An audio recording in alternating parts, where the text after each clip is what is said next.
வணக்கம். நாலடியார் பாடல் எண் 258. அது இயற்கையிலேயே கருமை நிறம் பொருந்திய அடுப்புக்கறி. அதை எடுத்து பல நாள் அதை பால் விட்டு தேய்ச்சி கழுவிட்டே இருக்கிறீங்க. அடுப்புக்கறி எடுத்து பால் ஊற்றி கழுவி ஊற வைக்கிறீங்க, காய வைக்கிறீங்க, எல்லாம் பண்ணாலும் அது வெண்மை நிறம் அடையாது, கருப்பாகவே தான் இருக்கும். அதை போலவே இயற்கையில் மூடனாய் பிறந்திருக்கும் ஒரு மனிதனை அவனை ஒரு கோலால் அடித்து வருத்தி பயமுறுத்தி அவனுக்கு அறிவு கூறினாலும் அவன் மனத்தில் அது புகமாட்டாது என்பது இந்த பாடலின் கருத்து.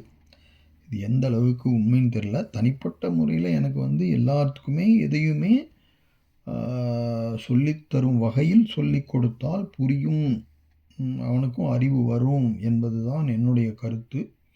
ஆனால் இந்த பாடலில் இவ்வாறு சொல்லப்பட்டிருக்கிறது. அதாவது போன பிறப்பில் தவம் செய்தவன்தான் இந்த பிறப்பில் இயற்கை ஞானத்தோடு பிறப்பானாமா. அந்த செயற்கை அறிவும் பெற்று மேலும் மேலும் நல்ல கருமங்களை செய்து நற்கடை அடைவான். முற்பிறப்பில் தவம் செய்யாதவன் இந்த பிறப்பில் இயற்கை அறிவும் இன்றி மூடனாய் பிறந்து செயற்கை அறிவையும் ஏற்றுக்கொள்ள முடியாமல் மேலும் மேலும் கெட்ட காரியங்களே செய்து தீக்கதியில் சார்வான் அப்படிங்கிற மாதிரி இந்த பாட்டு வருது. இது எந்த அளவுக்கு உண்மைன்னு தெரியல. என்ன இருப்பினும் பாடலை பார்த்து வைப்போம். பாலால் களி பல நாள் உணக்கினும் வாலிதாம் பக்கம் இருந்தைக்கு இருந்தன்று. இந்த இருந்தை அப்படின்னு இருக்கு பாருங்க. இருந்தைன்னா கறி. இருந்தைக்கு இருந்தன்று. அந்த கறிக்கு இருந்தன்றுன்னா இராது. எது இராது? வாலிதாம் பக்கம் இருந்தன்று. வால்னா வெண்மை, தூய்மை. வாலிதாம் பக்கம் என்றால் வெண்மை நிறமாகும் தன்மை அந்த கறிக்கு இராது. எப்போ இராதுன்னா பல நாள் களி, பாலால் களி பல நாள் உணக்கினும்.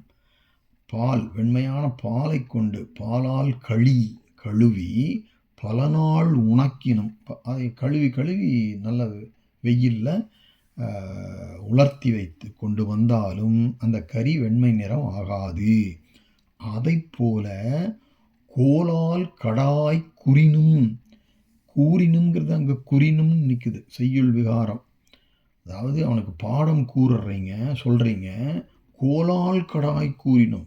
ஒரு கோலை வச்சுட்டு அவனை அடித்து பயமுறுத்தி அவனுக்கு பாடம் சொன்னாலும் புகழ் ஒல்லா, அவனோட மனசுக்குள்ள பூதாதான். எது? நோலா உடம்பிற்கு அறிவு. நோலா உடம்புக்கு நோலான என்ன? நோன்பு செய்யாத, முற்பிறப்பிலே இயற்கை ஞானம் உண்டாகும்படி தவம் செய்யாத அந்த உடம்புக்கு, அறிவில்லாத மனிதனை அவன் இகழ்ச்சி தோன்ற உடம்பு என்றார் முனிவர் இந்த பாடலில்.